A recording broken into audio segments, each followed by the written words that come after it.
Selain narkoba dan korupsi, musuh besar Indonesia adalah paham radikalisme dan teroris yang saat ini mulai menunjukkan ancaman.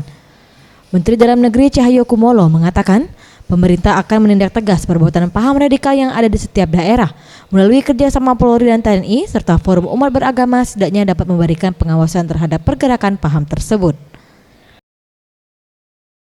Masalah terorisme harus sudah tuntas di negara kesatuan Republik Indonesia.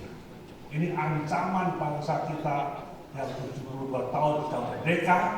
Harusnya kita berpikir ke depan, tapi masih berpikir masalah hal-hal yang berkaitan dengan ideologi, berkaitan dengan kemajemukan bangsa, dan sebagainya, dan sebagainya. Ini kejahatan yang luar biasa, maka perlu penanganan yang cepat dan sangat-sangat luar biasa. Kita percaya kepada TNI dan Polri khususnya.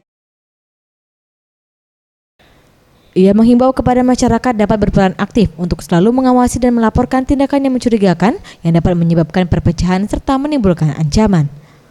Tim Liputan Sriwijaya TV.